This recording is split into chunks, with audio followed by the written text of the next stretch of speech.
Hey everybody, welcome back to Mike's Wooden Things and Stuff, and welcome to the February edition of Q&A with Mike. I put out a call for questions on my 1,000 subscriber celebration video to do these Q&As, and you guys responded big time on that post, probably because I'm giving something away, but maybe you guys are just interested to know how I feel about things. So yeah, all the questions that I answer until I hit 50 questions, so it'll probably be 3, I don't know, depending on how quickly these go. Over the next 3 or 4 months, I'll be doing a Q&A every month. And when I get to 50 questions, I'll put all those people in a bucket and we'll draw a name for a yet-to-be-decided prize. The categories, the questions came in sort of 4 overarching categories, I would say. So I have put them into those categories, and I'm gonna do 2 or 3 from each of the categories and see how long that takes. And if it hasn't taken that long, I'll be watching the clock, and if it starts going long, I'll just shut it down and we'll add the rest to next month's pile. So here we go. We've got the categories are my woodworking / YouTube life, my non-woodworking, non-YouTube life, woodworking tips and advice, and my beard. So those are the categories. I will just start running down the list. I'll do 2 or 3 from each one, and we'll see where we're at for time and go from there. Yeah, let's just jump right into it. I'll try to put some like B-roll footage and pictures and stuff up on the screen while I'm talking, so you don't just have to stare at this the whole time.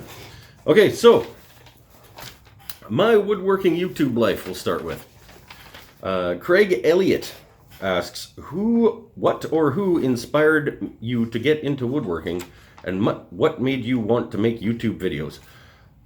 What inspired me to get into woodworking was that I didn't want to pay so much money for stretched canvas to paint on. So I bought a chop saw to make my own out of 1x2s. And just one thing led to another, led to another, led to another.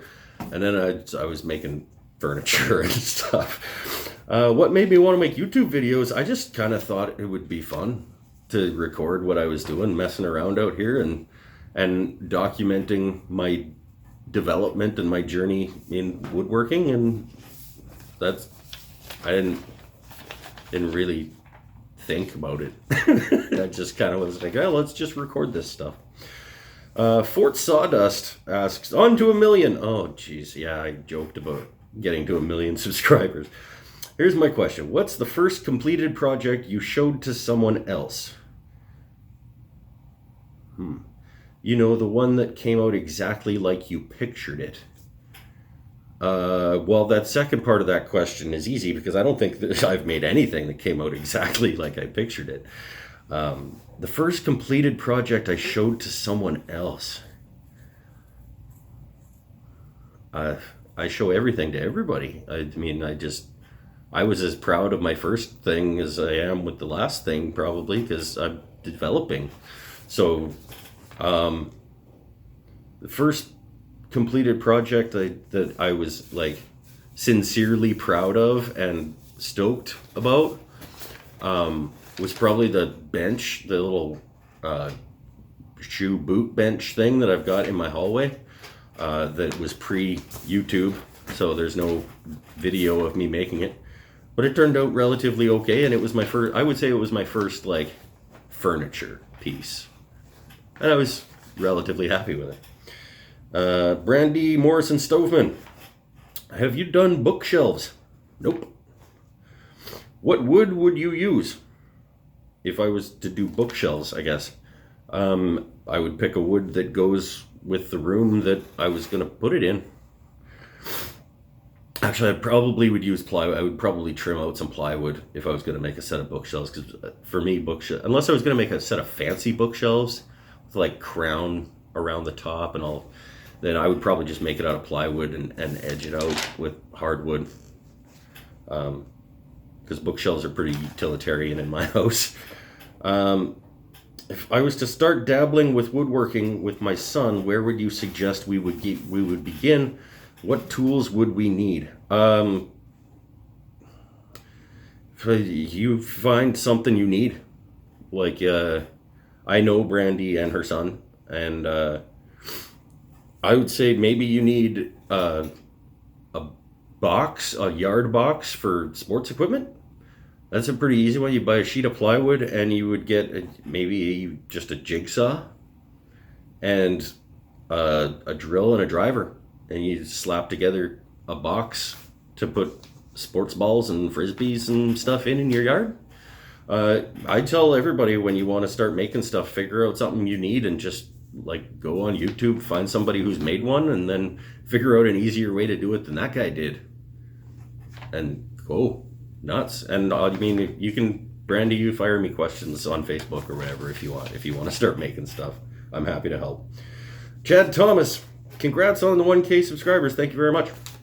Question has 2 parts. Yeah, a lot of people cheated the system here and started asking multiple questions. You get 1 entry into the contest, by the way, even if you ask multiple questions. 2 parts. I struggle with a fear of public speaking and wondered if you had any issues with that. I absolutely do not like public speaking. Yeah, anytime I get in front of more than about 4 people that I don't know, I start, like, nerves are going, and yeah. If so, does that affect you making these videos? I like this. I know you're speaking to a camera, but I just wondered. No, that's what was fun about starting to make videos, is I'm not talking to anybody. There's like might be thousands of people watching this, but I'm actually not talking to them. Like, I can't feel them on the other side of the thing watching. So it's a lot easier than talking to the multiples of people that are watching the thing. So if you're just wondering, like, because you want to start making videos, but I can't do public speaking, yeah, it's super awkward to talk to a camera the first few times, but you get over that because you're just talking to yourself. Really, there's nobody here. I'm just talking to myself. Let's go on to my non-woodworking YouTube life questions. We'll come back. Where did I end? Let's mark where I ended. I ended at Chad Thomas. Okay. My non-woodworking, non-YouTube life. Dan Amantea. Oh, that's an easy one. Are you in Canada? Where? Yes, I am in Canada. I am in Campbell River, BC, off the coast of BC on beautiful Vancouver Island. Glenn Preston, congrats on the 100,000 subs. Thank you very much, Glenn. My question is, if you could learn a new skill, doesn't need to be a labor skill, what would it be? I don't know. I tried to copy and paste these questions and respond to them without actually thinking about them. So I'm unprepared for these. If I learn a new skill, what would it be? I wouldn't mind learning to ride a motorcycle, but I probably will never buy a motorcycle. Yeah, if I learned how to ride a motorcycle, I might buy like a $1,000 motorcycle to have. I don't know. We'll go with motorcycle for some reason. Big T. Hey, Mike, congrats on 1K. Thank you, Big T. Congrats on having a cool name. Digging your style and not taking yourself too seriously. Yeah, I'll do that. Feels human. Yep, I am absolutely human. Who is your favorite superhero and why? That's an impossible question, Big T. What? I mean, that's, first of all, you'd have to define superhero and have that argument about who qualifies as a superhero. Okay, well, let's try to simplify it. My favorite Marvel superhero, can't even do that. Depends what movie I saw last. I'm gonna say in Marvel, it'll be Thor or Iron Man, or okay, it's Thor today. In DC, it is Wonder Woman. And in neither DC nor Marvel, it's Hellboy. And or Gandalf, depending on if you want to have the argument about who's a superhero. Let's go with, I did 4 of those. Let's go with 4 of these. Jason Keck. Hey Mike, really enjoying your channel. Thank you very much. I love how down to earth your projects and approach are. Thank you. Still not a question. But I appreciate the kind words. I've been binge watching your videos over the past few weeks. My question is, what is your day job and how do you find the time to get in the shop? I'm a journalist. I work for the local newspaper. And how do I find time to get in the shop? I just go in the shop when I'm not working and I don't have family things going on. I just go in the shop. That's what I do. You have to make time for it. You got to choose whether you want to play video games or play sports or play in your shop or go for road trips or what. And I pick shop just about every time.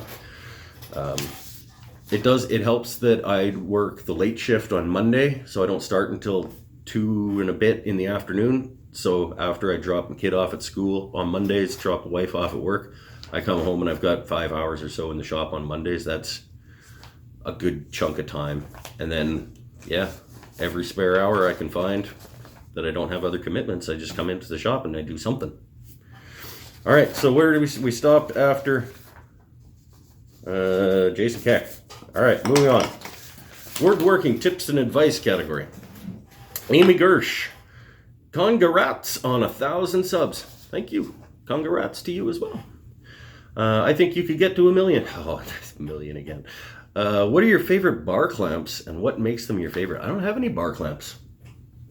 I want to get some parallel bar clamps, some Bessies or some Jets or something, but my clamp collection is actually one of the things I need to improve on. I basically use pipe clamps for just about everything. Over a foot big. If it's over a foot big, I'm using pipe clamps for it probably. And if it's under a foot big, I might still use pipe clamps or like this little squidgy kind of pistol, I don't know what they're called, clamps. Or I've got a couple of F clamps. But I don't have any bar clamps, so I can't really answer that. Jake Reynolds. Mike, nice work on reaching 1,000. Thank you. Really enjoy your vids. Question to you. How do you determine in what order to buy tools? Table saw, miter saw, router, planer, jointer. Oh, jeez. I bought tools in the order that I could afford them, and they did something that I couldn't currently do. So I started with chop saw because I needed to make 45 cuts on 1x2s to make frames for painting on. When I realized that it couldn't cut things, what I later found out to be called ripping, I bought a table saw. And when I found that I needed to do edge treatments on stuff, I bought a router. Planer jointer was just, I was watching YouTube and I realized that everybody else had a planer and jointer and that must be important. So I found some cheap ones on Craigslist. Buy tools in the order that you find them for a good price and you can afford them and they fulfill a need. That's really it. Matt Duridin, maybe if he's French. Great job on 1,000, thank you. I was wondering what type of maintenance you do to your planer to keep it tip-top for them charcuterie boards. Bad news, Matt. I don't do tool maintenance. The most maintenance I do on that planer is I blow it out with a leaf blower once in a while and change the blades when they're chipping away at stuff. So, yeah, I'm not a good tool maintenance question guy. Sorry. Keep them as clean as you can keep them and change stuff out when it's dull. That's the only advice I can give on that. Oh, that's terrible. Sorry. Jesse 1119 1119. What's the best shop organization advice? Oh, I'm terrible at that too. The best shop organization advice that you have. I'm drowning in a mess and it makes me not want to go out into my shed. Okay, well, I'm also terrible at organization, but if you make everything have a place, even if it's not the perfect place for it or exactly where you think it should live, everything needs to have a place that it lives. It can be a different place later. It doesn't have to be the best place for it. But if it has a spot, put it back there. wherever you picked it up from, put it back there. That's the easiest way to keep your shop organized, is that even if stuff isn't organized, put it back where you picked it up from.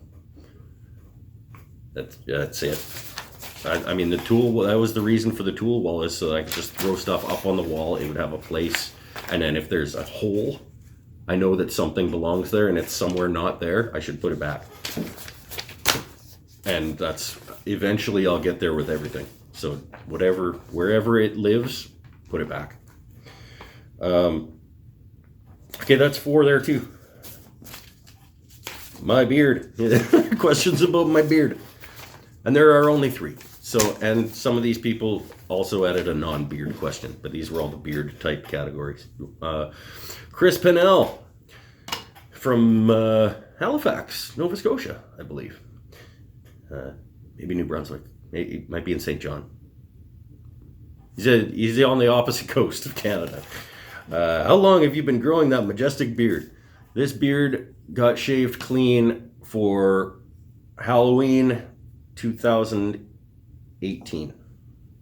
So, no, 2017, sorry. So 2 years and a couple months was the last time I shaved completely clean. Charles Smith, congrats. Thank you. The beard combs. Oh, this isn't about my beard. This is about the beard combs that I made. Did they sell good? And okay, hold on.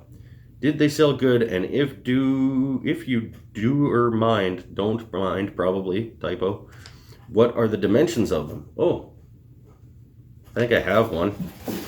Hold on. See, it has a place.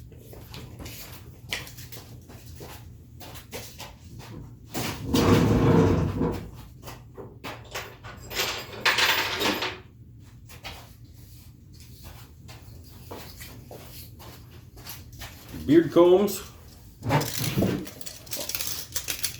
are about 3.5 square, give or take. And did they sell good? I can't tell you if they sold good, because there was a custom order for a girl that was making beard oils who wanted to add beard combs into the mix to do like a package deal for them, and she just paid for them when she bought them. So she hasn't ordered more, and I think I gave her a dozen, and that was almost a year ago. So I don't know. I would guess maybe they didn't, or she just didn't want to keep doing the package deal. But yeah, the Every Maker Nick with the last beard question. Congrats on 1,000 subs. Thank you.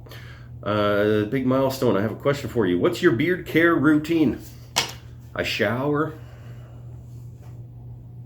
and I brush it with a hairbrush.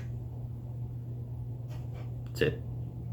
It's not really a care routine. My wife got me some beard oil one time because she thought that I was fancier than I am or something. I don't know. And I was like, hey, thanks.